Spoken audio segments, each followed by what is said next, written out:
order gitu kan. Kita go live ya, Mbak.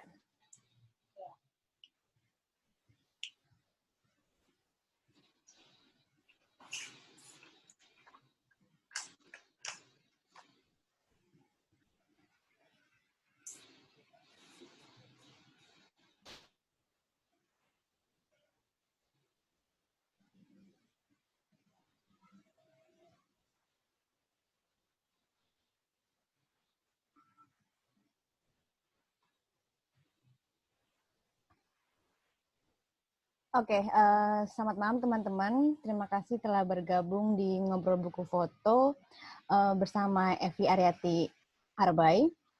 Jadi ngobrol kali ini kita akan ngebahas bagaimana sih seorang operator tour yang kerap menawarkan destinasi wisata yang tak umum seperti daerah terpencil dan wilayah konflik, serta juga bergelut di dunia penerbitan, khususnya buku foto.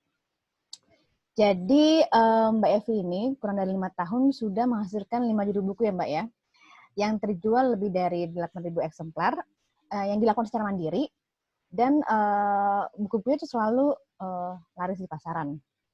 Oke, kita mulai aja kali ya diskusinya sambil Mbak Evi menceritakan pengalamannya dalam hal operator tour dan penerbitan buku foto juga. Kalau teman-teman ada yang mau bertanya nanti bisa langsung di chat aja di Zoom ini atau di Facebook. Kita juga siaran langsung di Facebook. Oke, Mbak Evi, silakan. Ya, terima kasih teman-teman semua. Sambil menunggu yang lain, saya menyapa teman-teman yang mungkin tadi juga ada mengikuti program di Forum Fotografi Semarang yang baru saja berlangsung sore ini gitu. Ya, tapi saya perkenalkan dulu. Saya dengan Evi Aryati Arbay, saya sebelumnya memang tidak pernah terpikirkan ya untuk bergerak di bidang publikasi. Tapi pekerjaan saya juga berdekatan dengan bagaimana strategi komunikasi dalam pengembangan promosi destinasi yang kita pasarkan. Gitu. Saya coba share screen ya, Karen ya. Oke, Mbak. Sorry, mana tadi? Kacamata repot deh.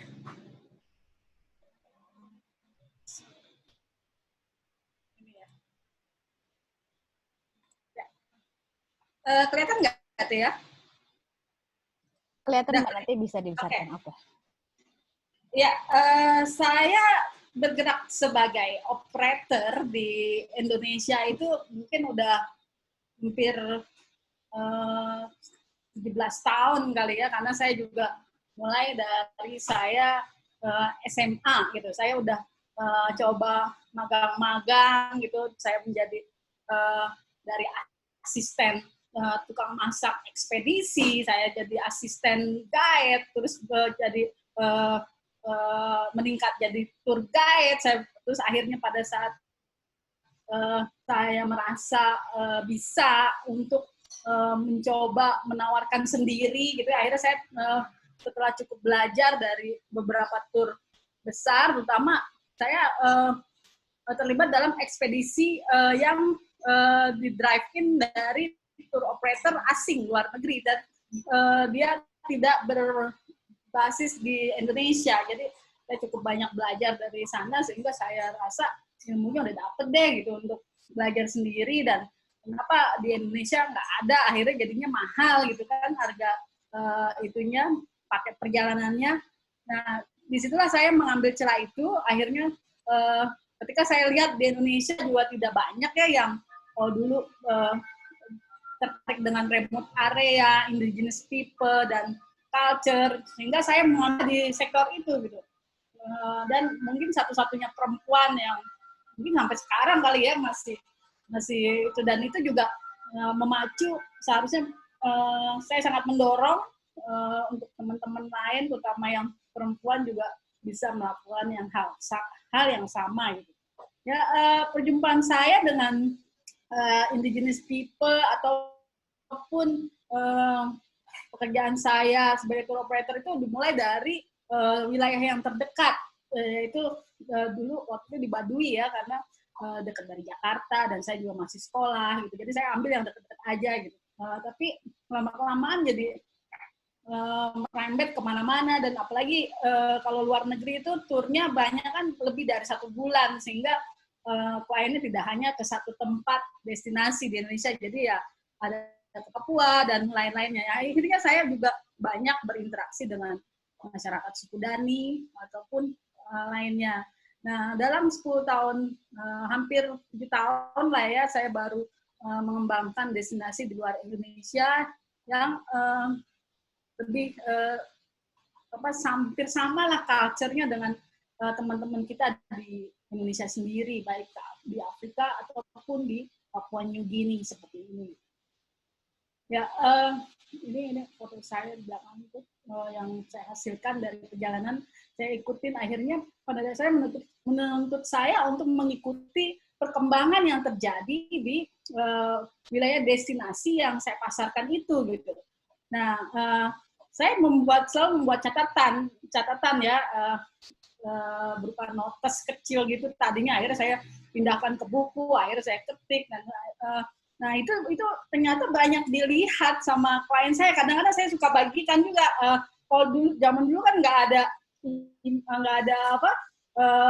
sosmed ya, jadi pernah tulisan saya itu kadang-kadang di trip ya saya bagi-bagiin gitu. Untuk akhirnya ada satu klien itu dari Jerman ya, pengacara perceraian terkenal di Jerman, itu termasuk sampai sekarang masih menjadi klien royal saya. Itu dia yang menyarankan, kenapa kamu nggak bikin buku aja nih dari catatan-catatan ini gitu kan. Terus pada saat itu tuh sudah menjelang sebentar lagi 25 tahun Festival Lembah Baliem gitu. Itu 2 tahun lagi 25 tahun Festival Lembah Baliem. Akhirnya saya pikir, oh iya ya udah deh, itu saya buat, saya bikin aja buku, saya trial buku Dani ya, tentang suku Dani, dengan maksud untuk mengapresiasi, karena saya sering ke sana gitu ya, ya anggaplah kita kasih CSR gitu kan, bagaimana membantu memperkenalkan mereka, yaitu melalui buku. Tadi saya pikir kalau nggak laku ya udah buat souvenir klien aja gitu kan. Nah, saya mulai tadinya saya belum terpikir apa nama publishing-nya gitu kan.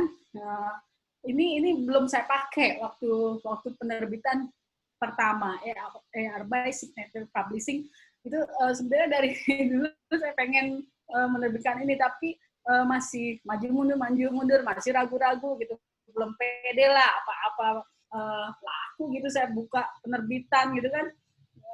Akhirnya dengan pengalaman menerbitkan buku Dani, buku ini, akhirnya saya lama-kelamaan pede juga gitu. Nah, karena saya belajar, pekerjaan saya berdekatan dengan skill komunikasi maupun promosi destinasi dan hospitality, jadi saya juga mempelajari bagaimana memframe, men-share information dan menerbitkan narasi dan melakukan promosi, dan bagaimana semua 4 pesan itu bisa deliver. Nah, itu saya coba terapkan di penerbitan buku Dani itu gitu. Ya simple aja sih, karena untuk klien saya karena kebanyakan orang asing, jadi saya nggak bisa sembarangan berkata-kata di buku itu. Cuman makanya saya belum kalau teman-teman pernah sempat punya buku saya yang Dani, itu banyak kan foto ya. Entah itu saya melakukannya melalui memakai media rekam profesional ataupun dengan handphone, itu karena saya sedang sambil bekerja. Tapi itu buku merupakan mungkin salah satu catatan etnografi suku Dani yang terlengkap ya sampai saat ini gitu. Sampai sekarang saya belum melakukan revisi. Saya akan melakukan itu gitu. Sekarang udah habis buku itu hampir 3.000 lebih gitu, eksemplar gitu. Dan itu secara independen, tidak di toko buku, tidak ada gitu. Itu secara independen, dan masih banyak yang minta diterbitkan lagi, dicetak lagi. Tapi saya tidak mau mencetak lagi sementara ini karena saya ingin merevisi, saya ingin mengupdate, karena apalagi dengan adanya sosmed, dengan adanya penggunaan telepon gitu di sana yang sangat masif, itu pasti merubah kehidupan dan sistem yang ada di masyarakat suku Dani sendiri. Jadi itu menarik juga dan itu membutuhkan penelitian lebih lanjut bagi saya gitu. Dan sementara ini saya lagi belum konsen ke situ, jadi saya masih pending. Ini baru-baru ini itu ya ada Magnum Foto mengadakan satu konferensi di mana mereka juga bingung meskipun penggunaan kertas ataupun katanya daya beli orang terhadap buku ataupun minat baca itu menurun, tapi buktinya fotobook itu melonjak gitu, penerbitannya melonjak. Kenapa? Ternyata rekam visual itulah yang sekarang ini sangat laku dan lebih diterima masyarakat ya gitu. Apapun itu bentuknya, tidak harus yang serius profitable book gitu. Dan penerbitan yang independen itu makin berkembang gitu. Dan itu tidak bisa disepelekan gitu. Akhirnya bikin semangat juga gitu. Nah ini cover buku saya Dani the Highlander ini waktu itu penetapan judul saya diskusikan dengan senior saya, guru saya Don Hasman gitu. Akhirnya kita ketok palu lah itu judulnya itu gitu. Karena suku Dani itu suku yang sangat dominan di Papua dan mereka tersebar hampir di semua wilayah dan sangat berpengaruh. Nah, dalam buku itu tidak hanya profil suku Dani yang diulas, tapi juga semua tatanan kehidupan dari kelahiran maupun kematian dan juga tradisi yang ada itu saya sajikan di situ, meskipun baru seadanya ya gitu, dan juga dengan tim yang teman-teman juga gitu yang deket-deket aja, tapi itu support system ternyata yang membuat kita berani memulai gitu. Itu yang paling berat sebenarnya gitu pada saat itu ya.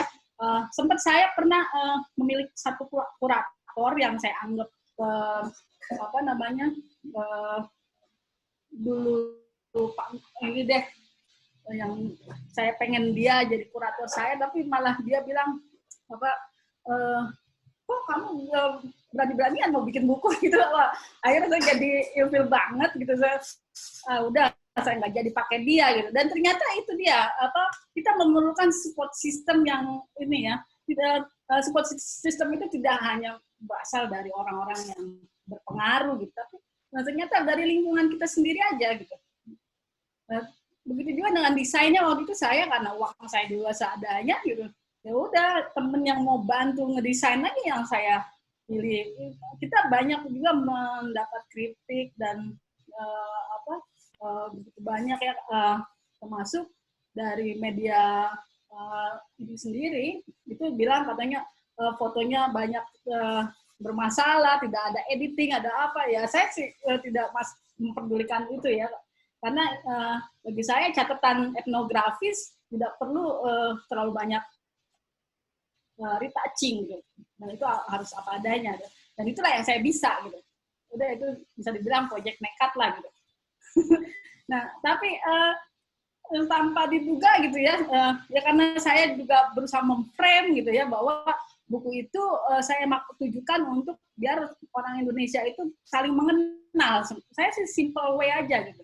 Karena mana ada sih dulu kita kenal kalau di Papua itu suku apa aja yang eksistensis di sana gitu kan. Kalau sekarang mungkin ada banyaknya sosmed ataupun Google itu bisa gampang kita trace ya suku apa aja yang di sana. Kalau beberapa tahun yang lalu kan masih sulit itu gitu. Nah, ini saya akhirnya ini Dedimus Mabel ini salah satu yang saya temukan ya di sana, dan sekarang lumayan cukup berhasil setelah kita ajak ke Jakarta gitu, ke Jepang. Itu saya mencatat bagaimana reaksi dia pada saat pertama kali dia menginjakkan kaki di ibu kota, di Jepang. Itu saya punya catatannya gitu.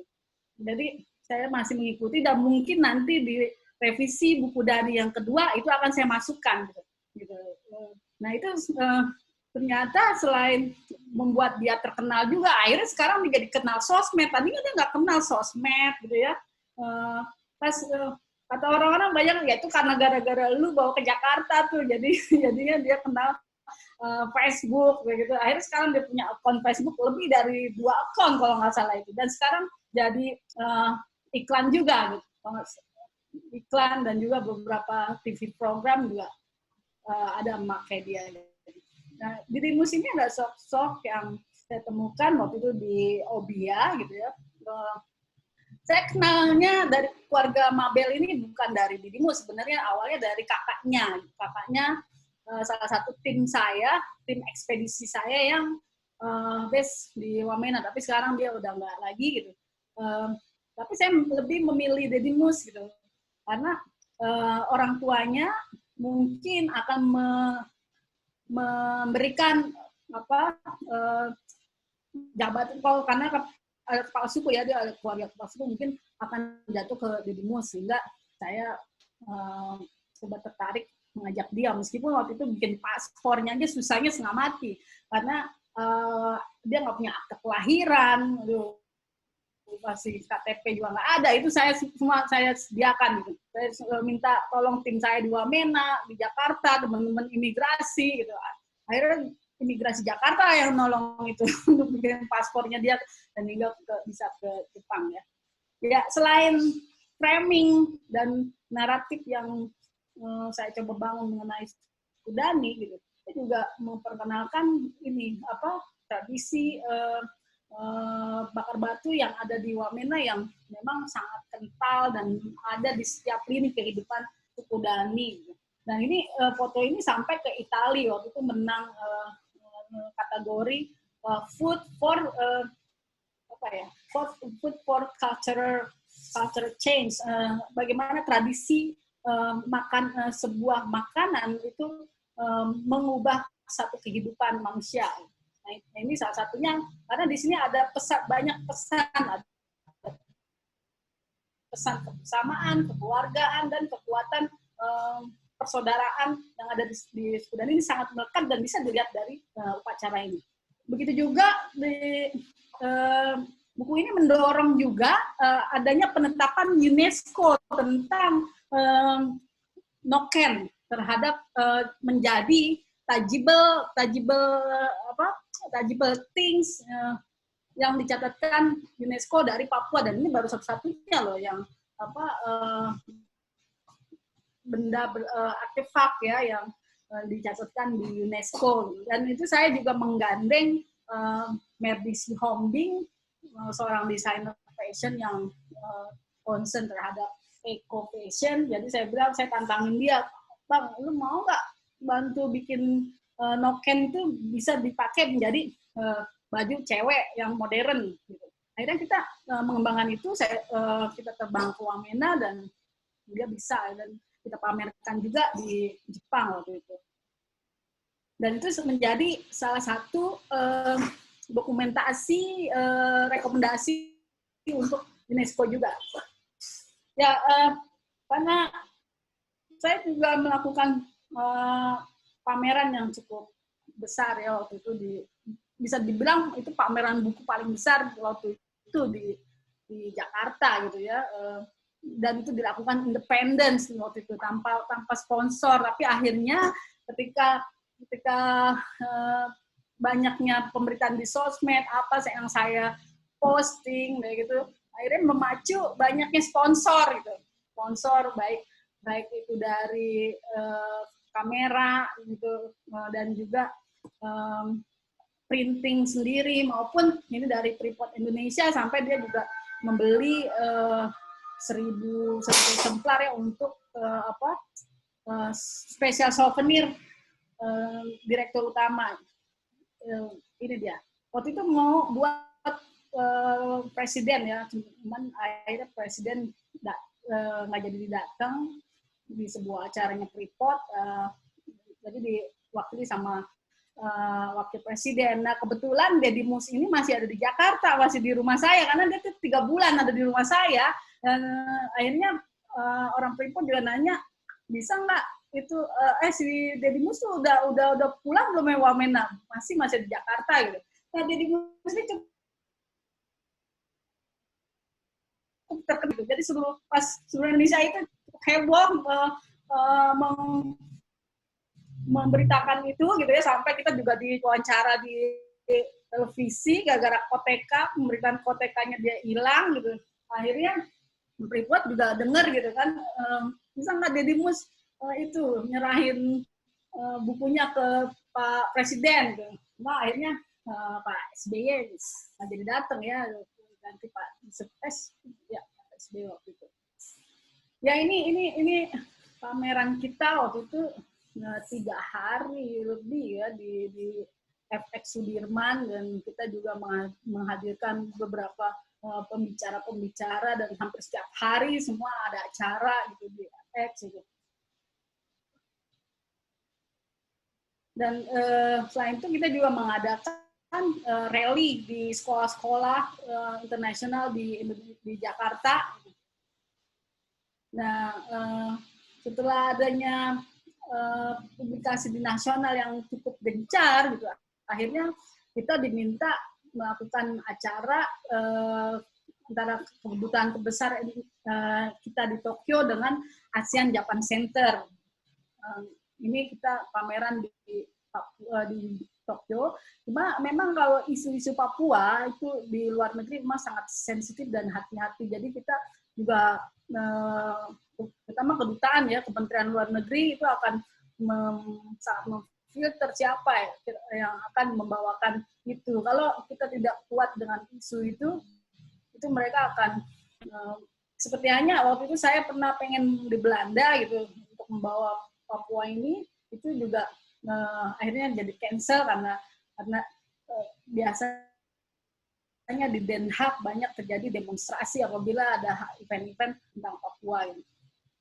Ya ini saya bawa Biak, Kabupaten Biak, kebetulan saya pegang promosi internasionalnya, akhirnya saya bawa juga ke Jepang untuk melengkapi tim yang Papua Week pameran itu. Jadi selain Jaya Wijaya juga ya ini juga ada Freeport support lagi untuk pameran di Jakarta gitu, tentang temanya Harumkan Indonesia dari Papua. Ini juga diminta pameran di Milan waktu itu, ada sebuah art primitive gallery, dan juga diundang mewakili fotografer yang spesialis untuk indigenous people, culture, dan remote area ke Flowers Festival ini di Prancis. Ini semuanya disupport sama Leica Prancis. Ya, selain itu saya juga setelah berhasil, saya anggap berhasil ya, istilahnya pesan saya delivered untuk dalam buku Dani itu mungkin semangat juga akhirnya gitu, sehingga kita menerbitkanlah buku lainnya yang bekerja sama dengan Dr. Hardiono yang spesialis tentang stunting. Nah, ini terkait apakah stunting itu terjadi di Baduy, ini suku Baduy ya. Nah, ini buku saya tentang Baduy, kita tulis berdua dengan Dr. Hardiono. Nah, bagaimana stunting itu memungkinkan apa tidak terjadi, karena konsumsi gizi mungkin di Baduy, terutama sayur-sayuran itu sangat kurang sekali.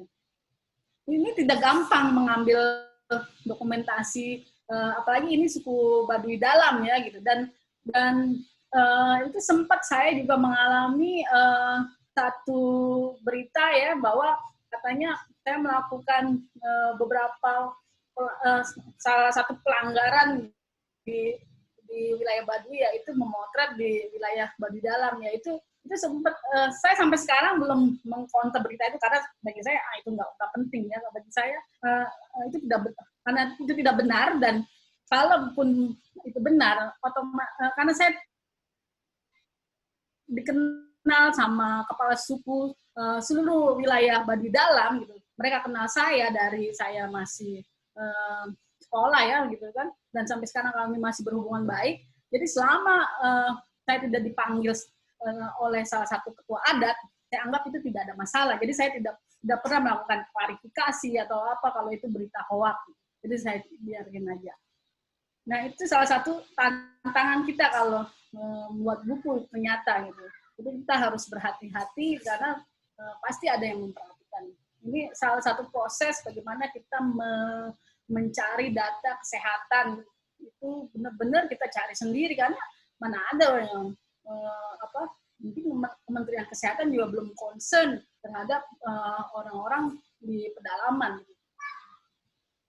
Nah ini yang sebelah kanan ini itu adalah Jaro ya, Jaro itu di bawah Puun. Nah itu dia, kita selama melakukan penelitian itu kita pasti diawasi oleh satu orang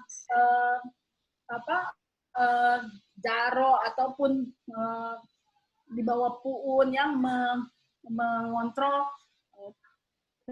kegiatan penelitian kita, apakah ini semua dilakukan di luar wilayah Baduy Dalam. Karena di dalam Baduy Dalam itu dilarang untuk melakukan pendokumentasian. Nah, akhirnya saya semakin pede juga dengan penerbitan buku ya gitu, sampai akhirnya ada juga yang mendengar gitu. Nah, salah satunya sih karena saya juga bekerja di Kementerian Kelautan Perikanan gitu ya. Sayang saya tidak ketemu nih cover bukunya. Itu buku yang saya buat untuk bukan mengcounter.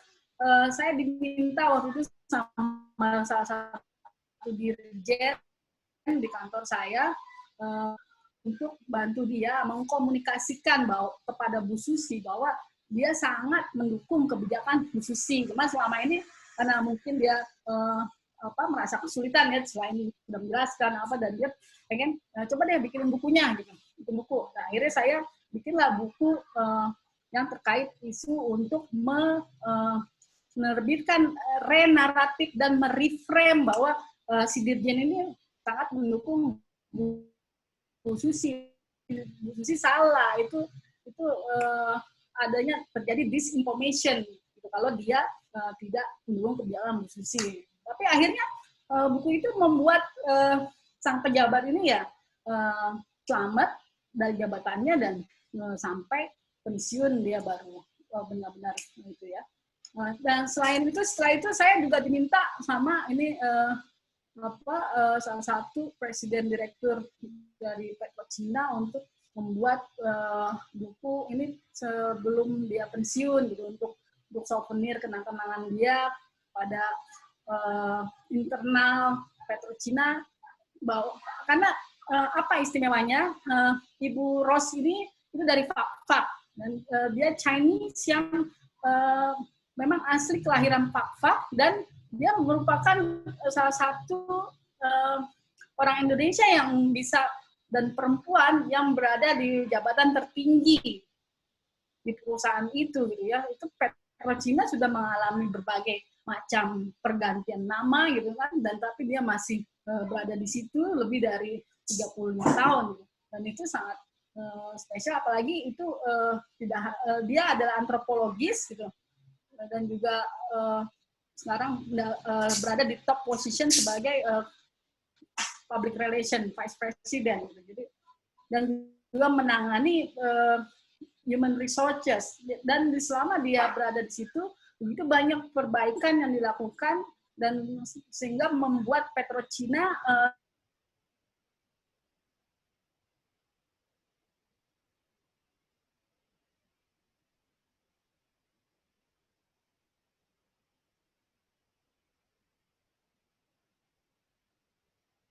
ini suka memakai baju pink gitu ya, semua warna pink itu dari ujung rambut ke ujung kaki semua warnanya pink. Jadi pas waktu membuat buku ini saya kesulitan juga nyari kuratornya gitu. Nah, kuratornya sehingga saya lakukan sendiri itu kurator yang fotonya gitu, karena bajunya pink semua dan itu ada 20.000 foto. Nah terakhir proyek terakhir yang kita buat untuk personal itu ya, personal. Kalau tadi sebenarnya institusi gitu ya, Kementerian Kelautan, tapi juga membranding satu figur. Gitu. Nah, kalau ini personal project dan dia sudah Agung ini sudah memiliki vision dan juga fokus target, dan sehingga judul juga dia udah punya gitu. Jadi kita tinggal menyesuaikan aja antara kurator dan penerbit, dan juga termasuk kita selalu melibatkan juga percetakannya gitu. Kita kan dalam hal ini kita libatkan gitu ya, sehingga semuanya merasa terlibat gitu, dari beberapa proses, dan itulah membuat mungkin membuat buku ini perfect ya. Salah satunya yaitu adanya kerjasama yang bagus, sinerginya, dan didukung oleh satu ini ya, kita membuat gebrakan launching yang mungkin tahun ini adalah ini yang paling bagus sekali, bisa dikatakan ya. Apalagi setelah bulan Februari itu terjadi pandemik sehingga kita tidak bisa melakukan apa-apa. Ini cukup besar dan dengan exposure publikasi yang cukup baik, sehingga juga sekarang ini Agung banyak mengisi di mana-mana gitu ya, termasuk di Gue Ari Galeri ya, minggu lalu ya, Karen ya. Yes, Mbak. Iya, Mbak. Ya, dan sebenarnya pada saat mengerjakan Mike Fleetwood juga kita sedang mengerjakan buku lainnya, yaitu buku Biak, itu perang Pasifik, tentang perang Pasifik di Pulau Biak, yang merupakan satu loncatan perang penting setelah Pearl Harbor gitu. Ini beda jauh banget, tadinya saya ke indigenous people gitu, ini jadi ke sejarah. Nah, ini juga kita cukup tertantang ya, sehingga saya membentuk tim gitu.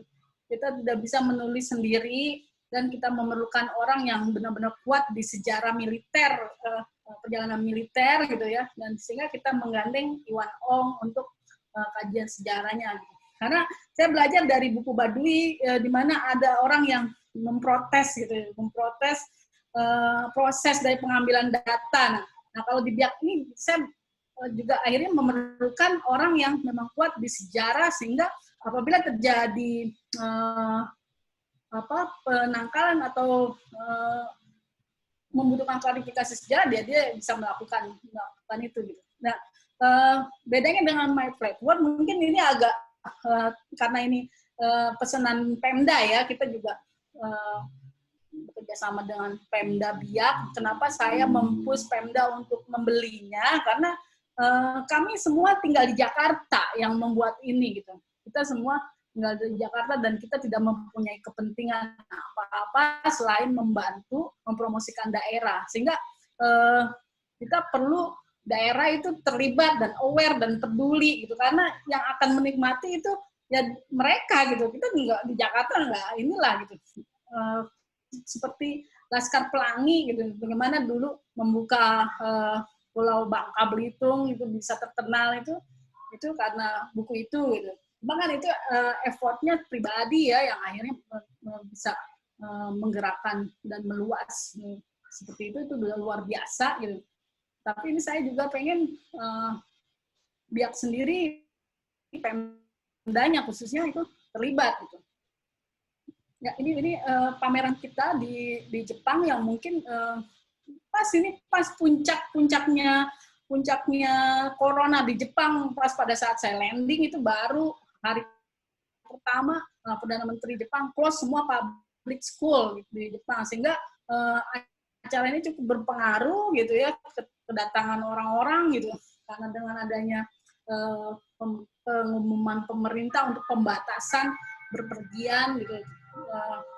Juga cukup mempengaruhi kelangsungan acara ini gitu. Tadinya udah banyak banget yang mau datang gitu. Kalau di sana kan kalau acara itu pasti mereka riset dulu, tidak langsung datang gitu aja gitu. Nah, itu banyak membatalkan. Ini covernya ini juga menentukan judul dan cover itu juga seru juga gitu. Ya, di dalam buku ini kita banyak mendokumentasikan the bridge of war, itu puing-puing sisa-sisa peperangan yang masih sangat mudah kita temukan di Biak. Nah, ini kita lakukan pemotretan di 3 lokasi, di Biak, di Jepang, dan juga di Jakarta. Jadi dengan koleksi berbagai museum dan juga ada koleksi pribadi. Ini dia, kita juga bertemu dengan narasumber utama yang kehilangan ayahnya di Polandia, yang sampai sekarang dia masih sangat mencari kebenaran itu, apakah benar bapaknya mati karena pada saat Amerika membom Polandia, karena bapaknya dia pilot. Juga dia butuh lebih dari 250 kali mencari bapaknya di antara Papua New Guinea dan wilayah kita, Papua. Ini saya dapat ini penerbitan pertama Honolulu Star itu dari salah satu klien saya di Jerman, di Berlin, yang kebetulan saya pernah ke rumahnya gitu, dan dia waktu itu undang saya ke perpustakaannya, dan saya lihat itu publikasi ini, koran ini dibingkai sama dia gitu. Dibingkai sama dia. Terus saya ingat itu, terus saya telepon dia, saya bilang, Henry, bisa nggak kamu buka itu frame-nya, foto, terus itu kirim ke Indonesia, kirim ke saya gitu. Ya udah, akhirnya itu dia kasih gitu. Ini salah satu penerbitan pertama setelah mungkin kurang dari 1 jam ke Pearl Harbor di bom Jepang. Ya, ini di Biak tidak hanya cerita tentang puing-puingnya, tapi juga begitu banyak pekerjaan rumah yang masih harus dilakukan di baik Indonesia maupun Jepang, di mana pasukan Jepang itu ada sekitar 14.000 yang masih tertinggal di Biak, dan itu menjadi tulang belulang yang banyak tersebar di goa-goa, ataupun kadang di halaman rumah penduduk sendiri apabila dia membangun atau menggali, ya itu masih sangat memungkinkan bertemu tulang-tulang ini, sehingga banyak juga inisiatif masyarakat Biak untuk menyimpan tulang-tulang ini di dalam rumahnya gitu. Itu saya utarakan di Jepang kemarin, dan saya bilang bahwa orang Indonesia itu sangat baik sekali, bahwa dan mereka bukannya melupakan perang, tapi dia lebih pemaaf, dan mereka masih mau menyimpan tulang belulang itu di dalam rumah, meskipun resikonya rumah itu jadi seringkali kedatangan yang aneh-aneh setiap malam gitu. Itu saya utarakan juga di sana, dan ada beberapa juga yang bilang dia bilang saya sedang belajar bahasa Indonesia, saya ingin minta maaf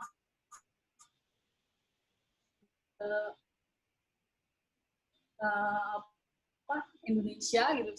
Sampai sekarang saya masih mempelajari, cuma karena corona ini gitu. Nah, ini buku saya yang nanti akan datang, ya, itu kita pengen bikin ini untuk menceritakan bagaimana kita bisa membuka destinasi yang outbeaten track, dan ke daerah konflik ataupun ke remote area yang jarang juga orang banyak kan nggak mau gitu, karena itu tidak profitable gitu bagi tour operator gitu ya, dan itu investasi yang sangat lama gitu. Nah itu saya didorong itu sama teman-teman saya di dunia pariwisata, dan saya akan coba menceritakan di sini juga selain secara visual, etnografinya juga. Nah, itu menceritakan tentang people, history, dan culture survival. Ya, nanti ya isinya selain dari Indonesia, mulai dari Asmat, Dayak, dan juga Mentawai, ini juga ada Mula di suku di Angola, dan juga ini suku Mursi di selatan Ethiopia, gitu. Dan ini di Papua New Guinea, itu nanti akan ada di buku itu, dan itu udah saya open order, dan dari tahun lalu ya udah ada 100 lebih orang gitu, dan saya hargai 1 juta untuk satu bukunya. Itu terus kenapa mahal? Karena bukan berarti saya ingin menghitung kos saya jalan ke sana itu nggak cukup gitu. Saya mungkin lebih dari, kalau bisa hitung itu ya itu nggak kebayar lah gitu kan. Cuman memang untuk produksinya yang kita pengen buku itu eksklusif dan menjadi acuan etnografis di Indonesia. Nah, sebagai tour operator, independent publisher, sekarang ini saya berusaha untuk meskipun masih belajar otodidak ya gitu, cuman saya berusaha lihat-lihat, terutama saya belajar dari penerbitan buku di luar dan juga bagaimana sistem royalti musik itu, band itu saya belajar dari Aquarius. Kebetulan pemiliknya saya kenal dekat, sehingga saya bertanya-tanya sama dia bagaimana kalau artis itu sekarang ini memang kaset mati, mungkin industri kaset mati, tapi sekarang masih ada bisnis di CD. Dia juga memproduksi CD-CD untuk EFC ataupun untuk recorder request ya gitu yang khusus, itu masih ada berlangsung dan itu masih terikat royalti terhadap artis. Nah, itu saya coba pelajari sehingga menjadi acuan saya ngasih ke notaris ya untuk buat perjanjian itu tuh sebagai itu saya buat gitu, kita buat, saya pakai notaris ya gitu untuk satu penerbitan buku yang serius gitu. Baik satu contohnya saya udah terapkan di 3 buku terakhir di buku Marike, juga buku Biak dan juga buku My Flatword. My Flatword sedang dalam proses penerbitan sertifikat copyright-nya, masih berjalan, mungkin dalam beberapa bulan ini karena terhambat virus ini mungkin ya, seharusnya sih udah keluar gitu, cuman karena banyak yang nggak masuk kantor mereka kali, jadi prosesnya agak lambat. Nah, ini saya coba melakukan ini gitu, karena berdasarkan belajar dari itu, belajar dari recording company maupun penerbitan buku gitu. Kenapa? Karena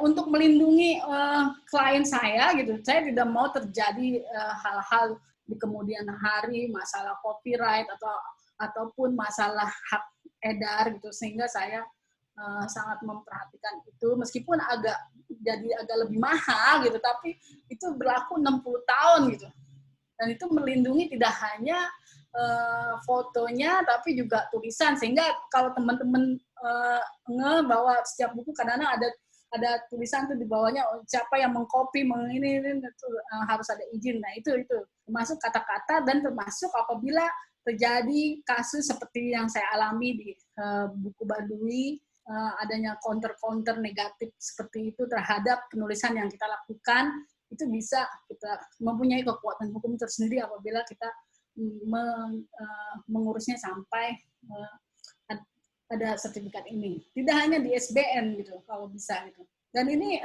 sekarang makin mudah kok mengurusnya gitu. Makin dimudahkan karena mungkin Indonesia juga sudah mulai aware bahwa perlindungan hak cipta itu termasuk salah satu kekayaan intelektual yang wajib dilindungi dan penting. Ya, itu aja dari saya. Itu saya bukan menggurui, mohon maaf, tapi itulah pengalaman yang kita alami ya, kita jalanin sendiri, dan itu masih dalam proses belajar yang masih panjang gitu. Ya, Karen, kalau ada yang pertanyaan.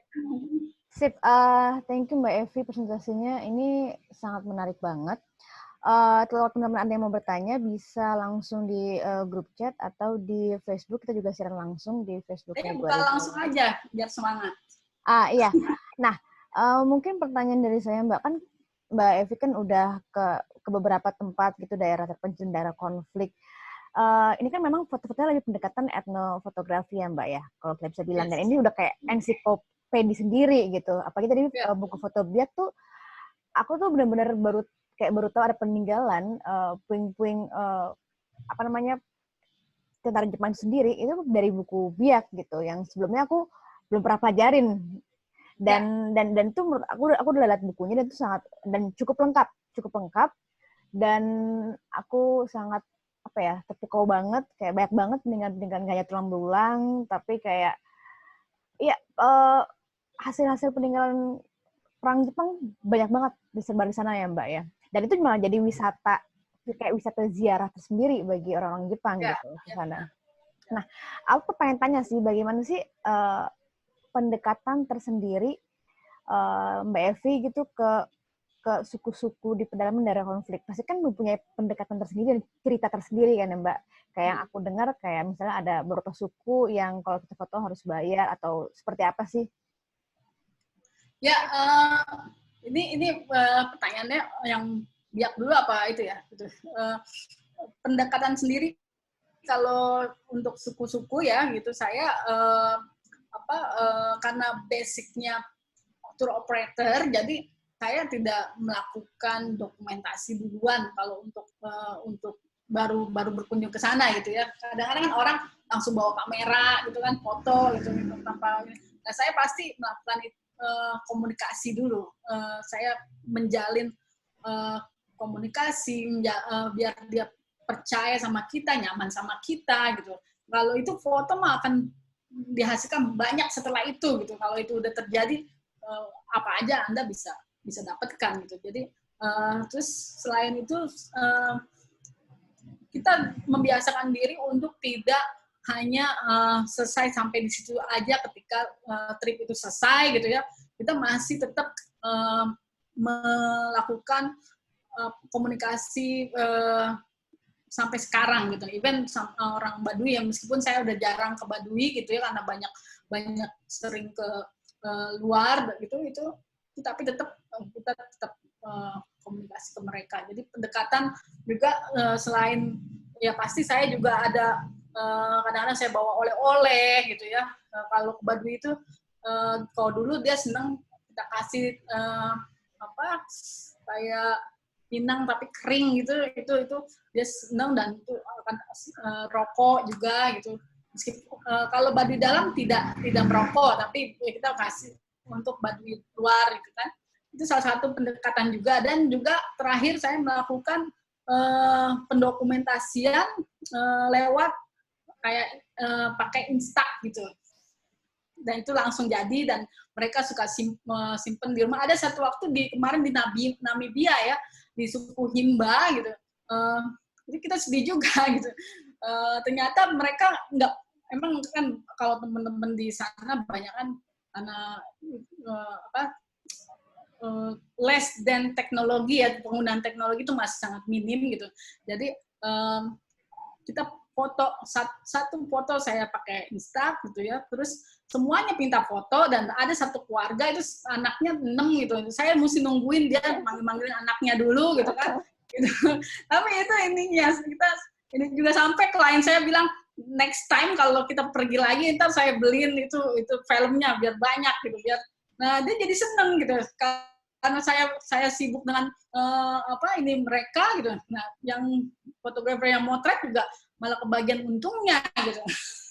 Jadi banyak foto yang tercapture gitu ya, yang secara natural malah gitu, nggak disetting gitu.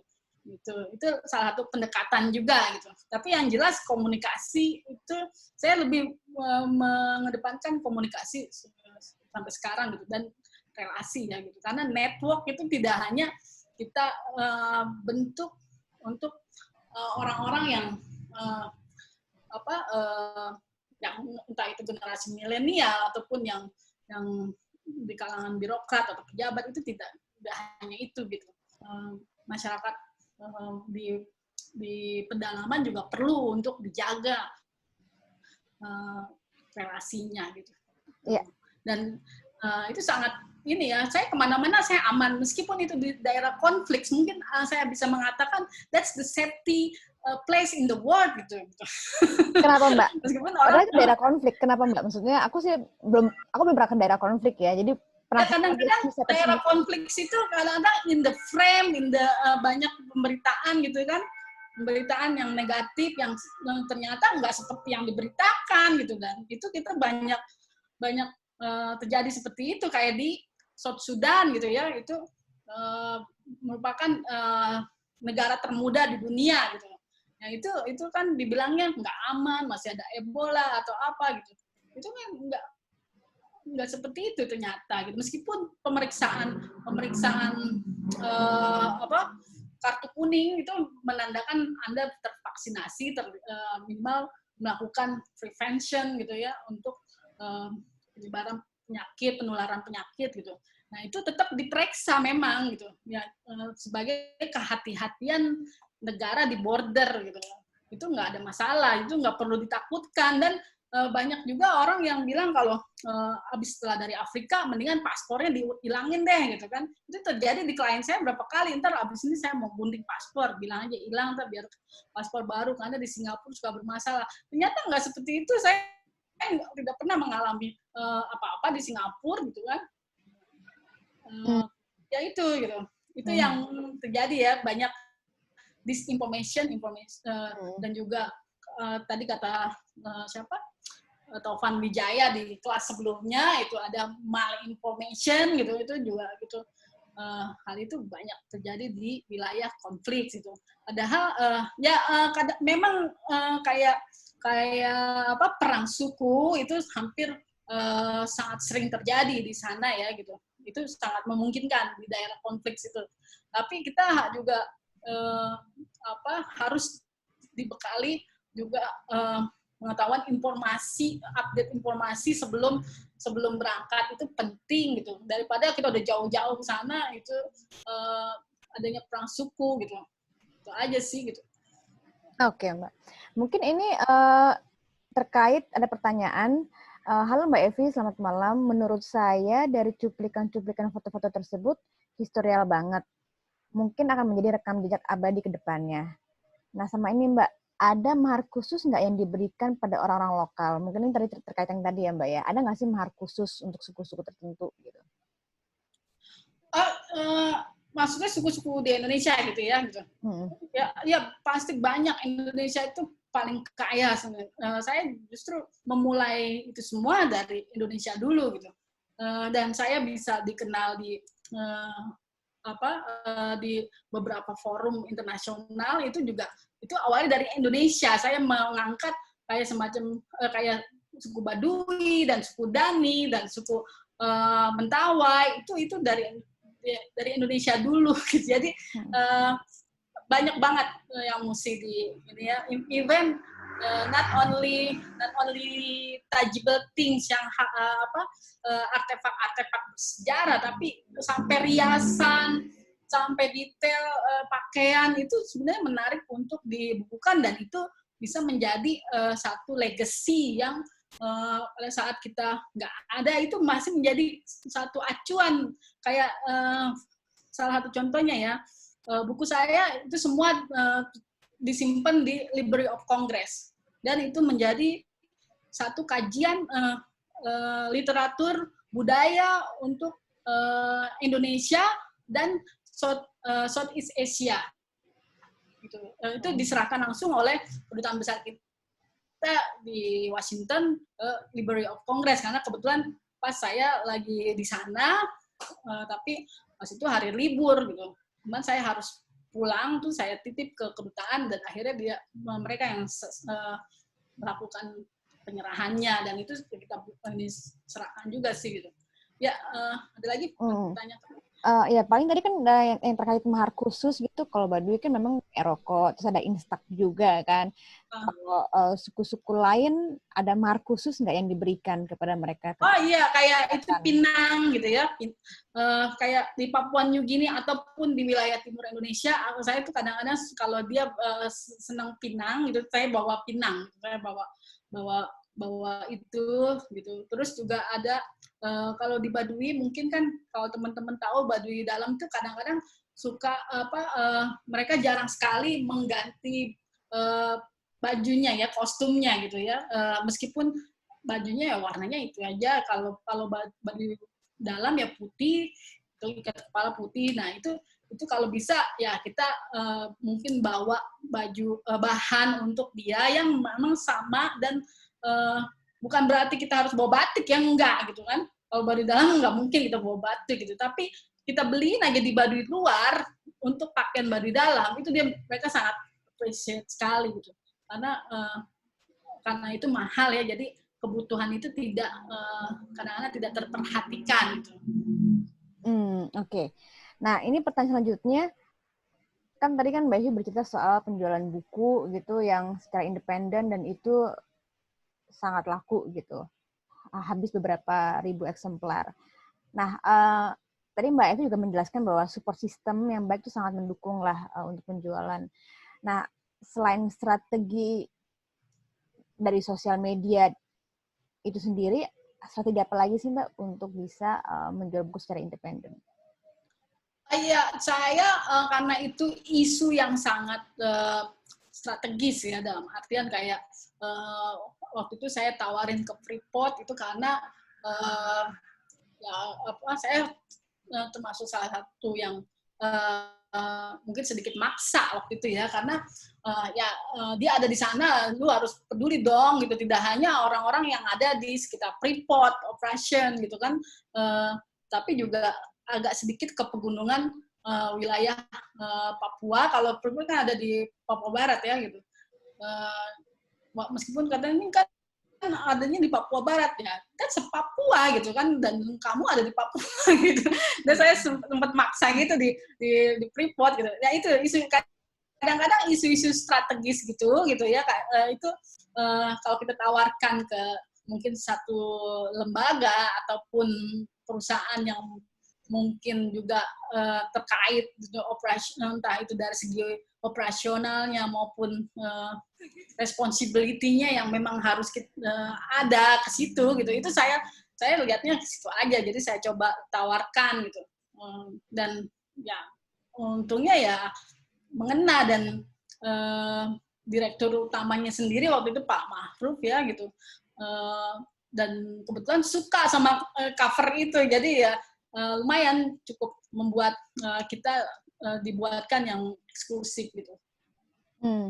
Jadi 1.000, sebenarnya saya masih nuntut lagi dia itu ya, karena kurang gitu, tidak merata, tidak banyak yang bisa dikasih gitu, karena cuma dibagikan di kalangan atas gitu kan. Saya pengennya lebih banyak malah ke teman-teman lain gitu, yang lebih umum, lebih luas lagi gitu, yang bisa membacanya gitu. Karena maksudnya kan biar saling kenal gitu. Kita biar kenal gimana sih karakter teman-teman kita di Papua, di Indonesia bagian barat gitu. Saya sendiri orang Betawi gitu kan. Kan katanya orang Betawi itu kuper gitu ya, apalagi cewek nggak pernah jalan-jalan gitu.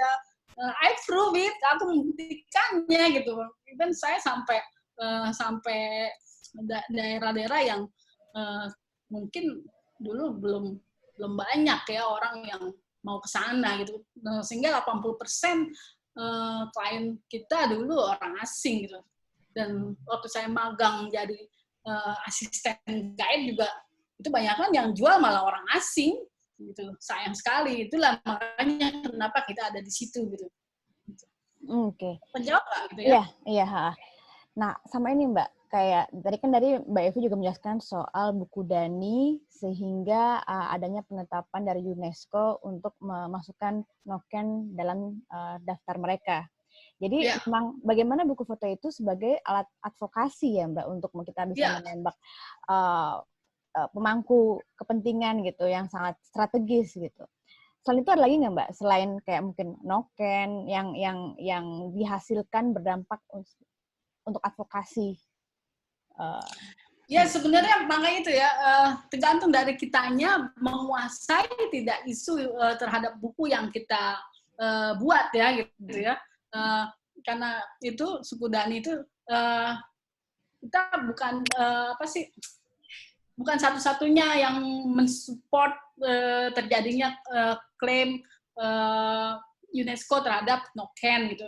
Itu bukan kita aja, karena itu prosesnya panjang, tapi minimal kita terlibat ya kan, dan inform on it gitu kan, membuat orang sadar dan melihat bahwa noken itu sehari-hari digunakan, tidak hanya membawa barang, tidak hanya mama-mama yang menggunakan untuk sayur-sayuran, tapi semuanya, even anak-anaknya sendiri dan babinya juga ada di situ gitu, dan itu mengikuti perkembangan pertumbuhan manusia gitu, people movement gitu. Nah itu menjadi nilai tangible and intangible things gitu yang mungkin kita masih kurang belajar di situ ya Indonesia ya. Nah terakhir yang terlibat seperti itu adalah misinya ya buku biak itu gitu, di mana dengan banyaknya tulang-tulang yang masih ada di biak, terutama itu karena bagi Jepang adalah itu pahlawan yang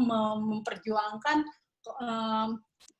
kepentingan rajanya ya, kepentingan politik negaranya gitu di medan perang waktu itu sama Amerika Serikat gitu.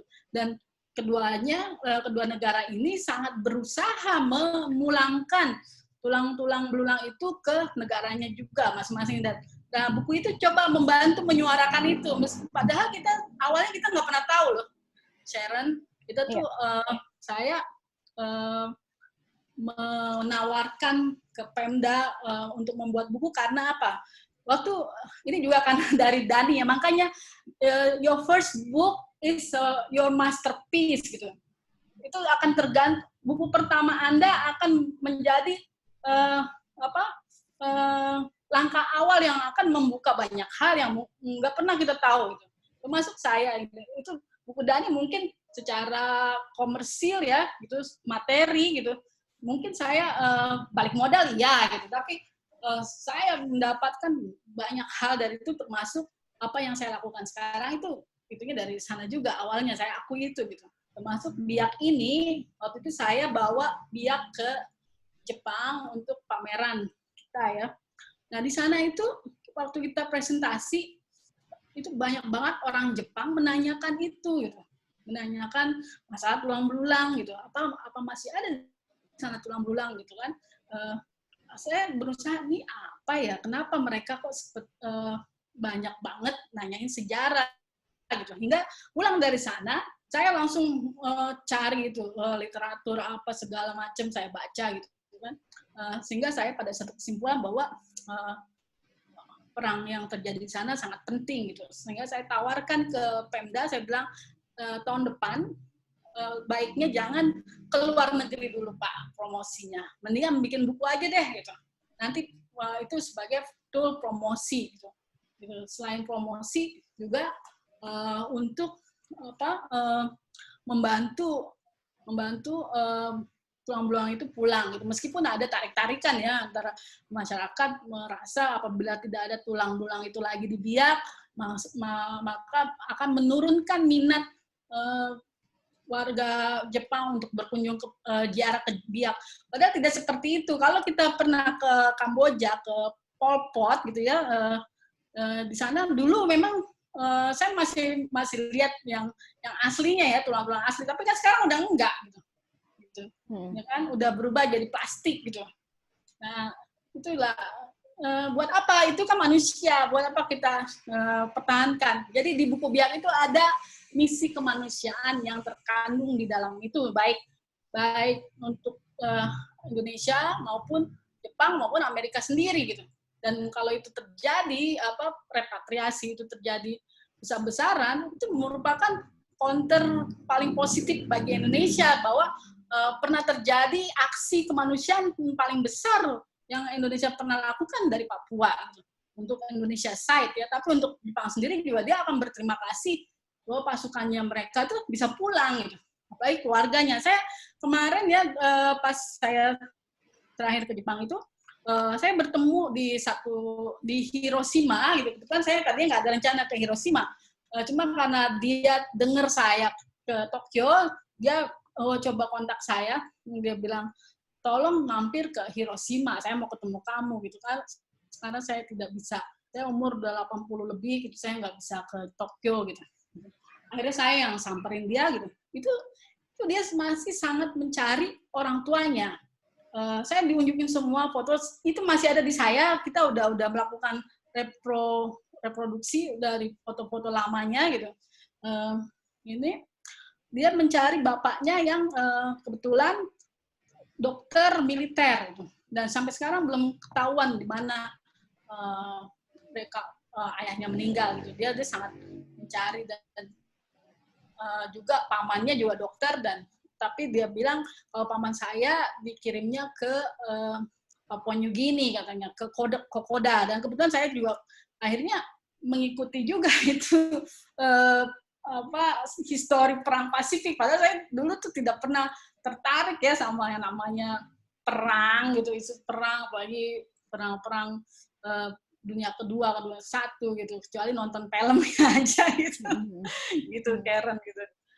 Ya itu sih. Dan selain itu di buku Byak juga mengandung pesan bahwa kita perlu memberi perhatian khusus pada tangible ya, itu bukan berupa barang-barang itu gitu. Peninggalan itu punya nilai tersendiri, tidak hanya mempelajari masa lalu tapi juga masa depan gitu. Dan itu Amerika melakukan itu di berbagai pameran yang dia lakukan dulu gitu. Dahulu tuh itu mereka melakukan studi masa depan dari pameran yang dia lakukan. Salah satunya adalah Columbia Exposition. Kebetulan saya ya, karena saya mungkin orang memframe saya sebagai perempuan yang sering mendokumentasikan suku-suku gitu ya. Akhirnya Kemlu mengkontak saya untuk mau nggak ini ada nanti tahun 2019 tuh perayaan 500 tahun Columbia Expos di Chicago gitu. Jadi saya diminta assignment ngumpulin foto-foto tradition dengan tema traditional and modern tradition coexist. Nah itu saya gitu. Akhirnya saya pameran tunggal di sana gitu. Wow. Itu foto-fotonya terkait suku-suku yang pernah Mbak Evi potret kan pastinya kan, atau juga hanya mengambil suku-suku foto lainnya? Itu tidak hanya suku-suku, tapi bagaimana tradition and modern Indonesia di Indonesia ya itu koeksis. Itu termasuk foto Jakarta sendiri. Saya malah kesulitan motret Jakarta karena apa? Kita jarang ya melakukan foto di kota sendiri. Ternyata itu malah bikin saya baru oh iya ya, malah di kota sendiri kita jarang ini. Itu baru mengupdate foto Jakarta ya untuk assignment itu malah gitu. Nah, aku tertarik sih Mbak yang Byak ini kan baru aja diluncurkan, dan ada nggak sih kegiatan lainnya untuk nggak hanya untuk promosi tapi juga untuk advokasi terkait Byak itu sendiri, entah dipamerkan di mana rencananya atau mungkin bekerjasama dengan satu lembaga untuk melanjutkan proyek tentang Byak terkait Jepang. Iya, kalau di Jepang sendiri kita udah ada undangan, kita ada di undangan malah 3 kota, malah ya di Osaka. Karena dari kemarin dari kita ke Kementerian Luar Negeri Jepang itu kita sempat dipanggil, dan kita juga sempat broadcast di NHK gitu kan di Tokyo. Jadi itu kita sempat ditawarin untuk dipamerkan di Osaka dan juga di Tokyo lagi, dan juga di Iwate, itu tempatnya Museum Pacific War Museum di Iwate gitu. Kita sempat gitu ya, cuman karena gara-gara corona inilah jadi terhambat juga gitu. Dan seharusnya juga Lebaran ini saya ada di New York ya, kita diundang National Art Club Gallery di New York untuk pameran juga gitu.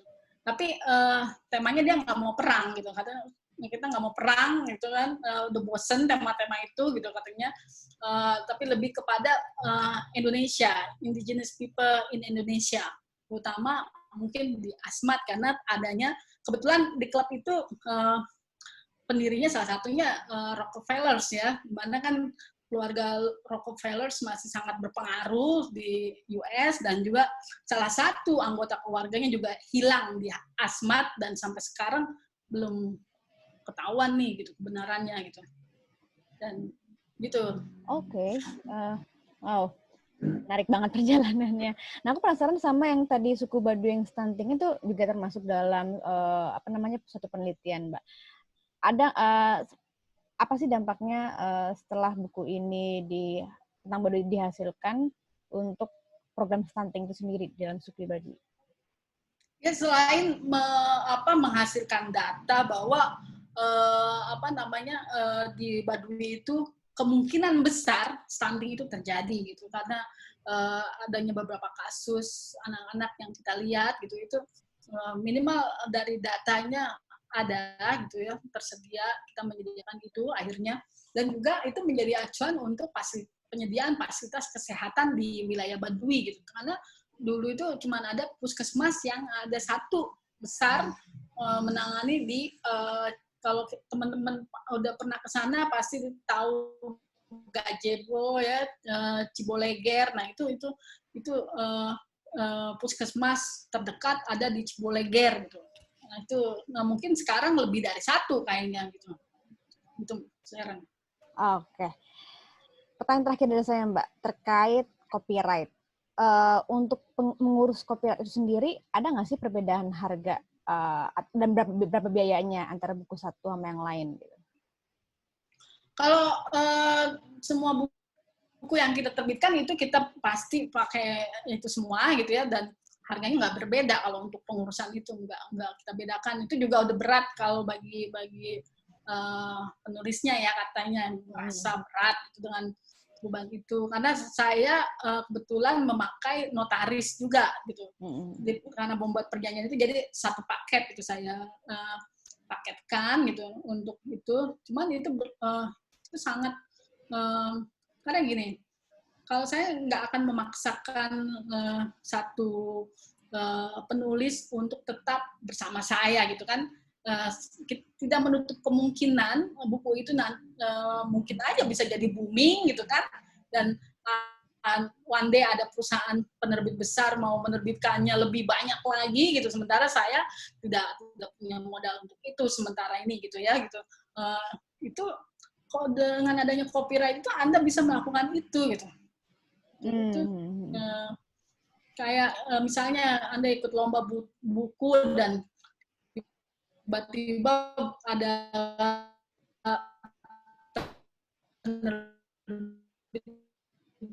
besar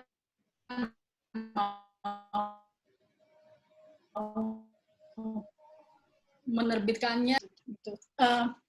Kalau nggak salah sih kalau ngurus sendiri itu nggak mahal deh, nggak mahal gitu. Cuma mungkin agak lama gitu. Tapi itu udah mulai dipermudah. Coba aja teman-teman lihat di link di itu websitenya Kemenkumham gitu ya. Sekarang udah mudah kok, dan cuman melampirkan, Anda mesti mengirimkan bukunya. Bukunya itu harus yang sudah jadi terbit dulu bukunya baru bisa didaftarkan gitu ya. Jadi bukunya hard copy-nya dikirimkan, terus termasuk surat pengajuan dan form-form yang mungkin dibutuhkan di persyaratannya itu dilengkapin aja, nggak lama kok gitu. Maksimal itu katanya 6 bulan gitu kan, paling cepat 3 bulan kalau nggak salah itu. Kita pernah mengalami 3 bulan itu udah selesai gitu kan, pernah mengalami itu gitu. Cuman sekarang ini hampir 4 bulan kali belum keluar nih. Ini menarik sih Mbak, soalnya kan kalau sekarang tuh saya melihat bahwa banyak banget teman-teman yang memproduksi buku foto, tapi mungkin mereka hanya sampai sejauh pendaftaran ISBN. Ya. Itu penting juga gitu untuk mendaftarkan buku mereka ke Kemenkumham untuk melakukan copyright itu sendiri. Ya. Iya. Ya itu sangat penting ya, karena itu bisa menjadi salah satu legacy gitu. Kalau kita misalnya bukunya booming dan kita masih punya royalti di situ, tapi kita sudah nggak ada gitu ya, itu keluarga masih berat gitu mendapatkan warisannya gitu, melanjutkan hak royalti dari penulisnya itu gitu. Jadi tapi sekarang murah kok gitu. Saya sangat mendukung ya teman-teman untuk melakukan registrasi hak cipta gitu ya, karena itu selain melindungi diri kita sendiri gitu ya, karya kita, tapi juga memperkaya bahwa di Indonesia itu banyak terbit gitu ya karya-karya yang bagus-bagus gitu. Iya. Ya. Oke, ini kita udah ngelewatin lebih dari 1 jam, Mbak. Ini diskusinya seru banget. Pertanyaan terakhir dari saya, sebagai penerbit buku foto, apa sih asam manisnya pengalaman yang pernah dihadapi Mbak Evi? Banyak ya gitu. Ya, saya juga malah juga dibilang katanya kenapa nggak belajar gitu. Ada orang tua saya bilang gitu ya. Maksudnya nggak belajar-belajar, Mbak? Nggak belajar dari pengalaman sebelumnya gitu. Oh, nggak Karena kita kapok-kapok pernah punya maksudnya. masalah. Nggak kapok-kapok juga gitu. Kita pernah, terutama masalah penerbitan yang terkait dengan Pemda daerah itu kadang-kadang kita ya mesti hati-hati juga. Nah itu saya udah 2 kali mengalami itu gitu, dan malah sampai orang tua saya sampai ngomong gitu, nggak kapok-kapoknya sih gitu kan gitu. Nah ya gitu ya. Tantangan sendiri buat Mbak Evi ya. Ya itu. Tapi ya akhirnya jadi pasti belajar pasti gitu kan gitu.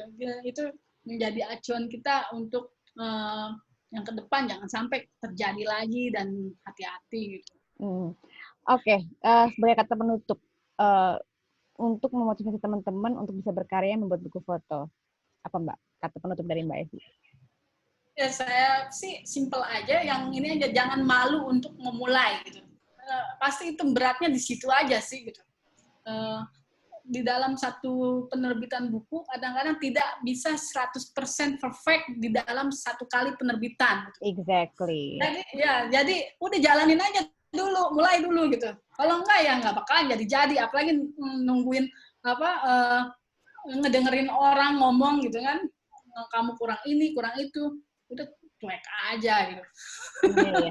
Yang penting kita tadi pengen mengutip kata Mbak Evi sih, kayak buku pertama kamu itu bisa membuka langkah-langkah kamu selanjutnya gitu. Itu yang kan. Your itu benar. first book is your masterpiece gitu kan. Itu ya. Karena untuk bisa sekarang saya yakin ya, untuk menghasilkan satu buku itu perlu pemikiran yang panjang gitu kan. Juga orang juga, kita berkarya juga saya yakin teman-teman nggak sembarangan juga gitu kan gitu. Kenapa memilih itu untuk dibukukan, saya yakin itu punya hal-hal yang istimewa sendiri. Jadi ya why not gitu. Betul Jangan sekali. tanya why me, tapi why not gitu kan. Udah mulai aja gitu. Kalau bukan saya siapa lagi ya Mbak? Ya kayak buku biak gitu ya. Saya juga gini loh, itu waktu kita pengerjaannya sampai ya Ari sendiri pasti tahu lah gitu ya, kita mengalami banyak hal yang dari yang aneh-aneh sampai yang ya gitu ya di luar ini kita gitu. Tapi ya itu selalu juga saya pernah dulu bertanya ya, kenapa saya yang dipilih ya gitu kan gitu. Tapi ya itu mungkin panggilan kita gitu ya, untuk ngebantu itu gitu.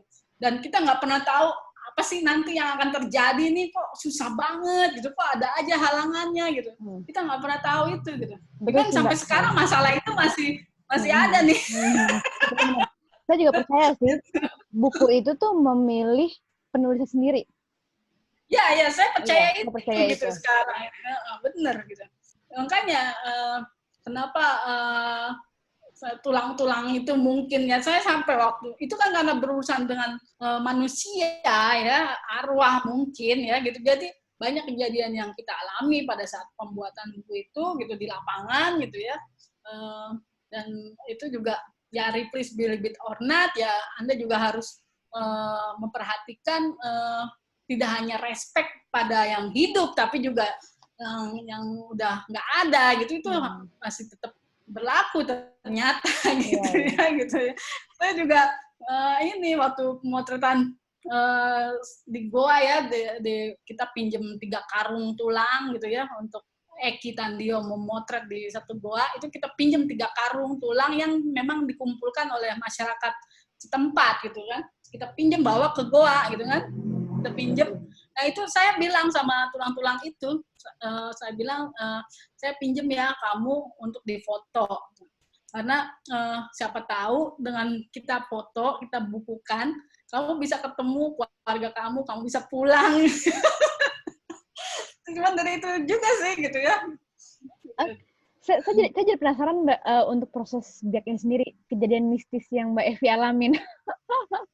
Ya banyak lah ya, tidak hanya saya tapi tim-tim saya juga, dan itu baik di lapangan maupun di Jakarta. Even ke desainer kita juga mungkin itu salah satu penyebab ini buku mesti diruat kali ya.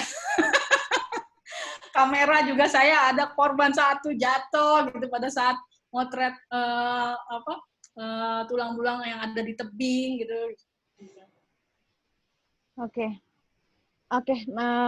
Makasih banyak Mbak Evi untuk Ada pertanyaan lagi nggak? Kalau masih ada nggak apa-apa. Oh iya, satu lagi. Mbak Evi, apakah ada karya yang dijual secara pribadi misalnya ke National Geographic atau ke majalah-majalah budaya lainnya? Oke, mungkin ini terkait sebagai kontributor foto kalian Mbak ya ke majalah-majalah. Ya, kadang-kadang itu saya tadi lupa yang put on di presentasi sini itu kita sering banget diminta gitu ya, nggak cuma terakhir di Garuda Indonesia kita nulis, tapi juga di Daily Mail, di The Sun, terus di mana kemarin tuh pokoknya ada satu agensi foto di Inggris itu malah bahkan jadi langganan kita sekarang gitu. Jadi dia bilang kalau kamu pergi-pergi kasih tahu kita gitu. Nah, itu salah satunya dari foto di Afrika terakhir gitu ya, tentang di Angola, karena Angola itu sangat mahal ke sana dan juga suku-sukunya juga belum banyak terekspos, dan kebetulan dia lihat saya di sosmed mempost beberapa foto yang saya ada di sana gitu, sehingga dia kontak, boleh nggak kamu tolong sekalian ngerjain assignment ini gitu. Itu terjadi. Saya sih kalau National Geographic enggak ya gitu, belum gitu, cuma media lainnya pernah. Nah, kalau setelah misalnya kayak pandemi ini berakhir, ada rencana untuk kemana Mbak? Traveling kemana? Saya tuh hampir nggak pernah liburan, kalau percaya nggak gitu. Jadi traveling itu adalah kerjaan ya Mbak ya? Ya itu semua bekerja gitu ya. Kalau saya liburan itu pasti akan lama gitu, dan biasanya saya sendiri karena banyak yang mungkin berhalangan karena waktunya terlalu lama, karena biayanya gitu kan gitu.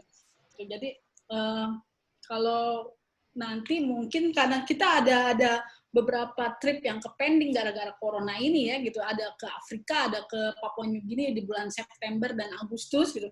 Saya nggak tahu nih masih bisa jalan apa enggak tahun ini gitu. Jadi kalau ada teman yang mau bergabung dalam tour ini bisa langsung kontak Mbak Evi ya? Iya, no problem. Oke, sama kalau untuk misalnya kalau untuk mau beli buku-buku juga langsung bisa kontak ke Instagram Mbak Evi ya. Misalnya kayak untuk RB sendiri, publishing sendiri ini pun nggak ada websitenya, tapi ada Instagram. Ada website. Ada ya websitenya ya? Ada websitenya. Terus ya kita jualnya tuh melalui saluran sosmed. Kenapa kita nggak offline bookstore gitu ya? Karena sekarang kan banyak orang juga belinya by online ya. Even di buku Dani Dahlan ada di Amazon juga ada, cuman sekarang out of stock gitu kan. Karena saya nggak cetak lagi gitu. Sebenarnya sih bisa aja digital printing, cuman ya saya udah terbitin digital printing mungkin lebih dari 1.000 kali itu. Karena saya suka dapat order mendadak gitu kan, terpaksa saya bikin seperti itu gitu. Tapi kalau untuk Amazon mungkin enggak lah gitu, enggak bisa saya digital printing gitu. Dan even ada yang minta dijadikan e-book aja gitu. Tapi kalau Mbak Evi sendiri untuk e-book itu bagaimana Mbak? Untuk buku foto menjadi e-book, menurut Mbak Evi seperti apa? Kalau menurut saya sih nggak ada masalah selama kalau buku pertamanya udah diterbitkan dulu gitu. Memang itu bedanya, sensasinya akan beda kalau kita punya buku print dengan hanya soft copy e-book ya, itu rasanya feel-nya beda sekali deh gitu. Jadi kalau memang teman-teman punya niatan untuk mencetak buku secara hard print, jangan terbitkan e-booknya dulu sebelum buku yang hard printnya laku gitu loh. Itu kuncinya ya, tipsnya. Iya. Tinggal bagaimana untuk memasarkan secara internasionalnya bisa gandeng marketplace gitu kan, marketplace online ataupun di sosmed gitu kan. Gitu. Oke. Selain My Encounter, ada nggak proyek etnofotografi lainnya yang akan diluncurkan dalam waktu dekat? Atau mungkin lagi dikerjakan? Proyek etnografi lainnya, saya mungkin akan melanjutkan penelitian tentang Battle of Biak itu sendiri, karena di buku The Bridge of War itu kan kita lebih ke satu pihak yaitu Jepang gitu ya. Nah, sementara sejarahnya kemarin kita tidak terlalu full 100% sejarahnya, karena itu ada misi untuk mendukung terjadinya repatriasi tulang belulang itu balik ke negaranya, terutama di Jepang gitu. Jadi mungkin next time kita akan coba bikin ya bagaimana dari pihak Amerikanya mungkin gitu, atau perang itu sendiri secara keseluruhan, baik Jepang, US ataupun Indonesia. Oke. Nah, itu masih panjang, itu pasti panjang gitu ya. Mesti belajar juga. Tapi kalau untuk Biak sendiri pengerjaannya berapa lama, Mbak? 2 tahun ya kita ya, 2 tahun. 2 tahun lebih. Ada nggak? Oke. Di dunia ini ada nggak negara yang Mbak Evi belum pernah datangi dan ingin sekali mendatangi daerah itu? Masih banyak banget ya, masih banyak gitu. Terutama wilayah Amazon itu saya pengen banget ke sana gitu. Karena ada juga beberapa tradisi ataupun bentuk muka ya, itu dari mereka itu hampir mirip dengan saudara-saudara kita dari Mentawai, dari Dayak gitu. Itu sangat menarik juga di buku My Encounters itu. Kenapa agak terlambat, harusnya tahun lalu ya saya launchingin, itu terlambat karena saya pengen ke Amazon dulu gitu. Wah, ternyata kan mahal banget, dan ada sebenarnya kita udah merencanakan itu, ada 3 orang mau ke sana gitu, yang mau membantu saya juga melakukan dokumentasi dan penelitian etnografinya gitu. Mereka berdua batal gitu, jadi ya saya masih pikir-pikir lagi ini gitu. Apakah itu buku hanya di-cut aja, kita hilangkan yang Amazonnya gitu kan, yang udah ada aja bahan yang udah jadi gitu kan gitu. Oke. Siap-siap. Nanti kalau ada teman-teman yang mau ke Amazon bareng Mbak Evi, bisa langsung kontak langsung. Yes. Oke, Mbak, kita sudah udah lebih dari sejam, udah lebih banyak banget. Makasih banyak untuk waktu dan sharing-sharingnya. Makasih juga teman-teman udah bergabung. Untuk admin ya, Mas Antoni, yes. Ya, semuanya. Nanti kalau teman-teman yang belum bisa gabung di diskusi ini, rekamannya bisa dilihat di Facebook Gua Galeri dan di YouTube juga. Oke, selamat malam semuanya. Yes. Kalau ada yang mau ditanyakan ke saya, mungkin bisa kontak saya aja secara langsung gitu. Baik masalah etnografi ataupun lain-lainnya. Ya. Terima kasih semuanya. Sehat selalu semua. Sampai ketemu lagi. Ya. Dah.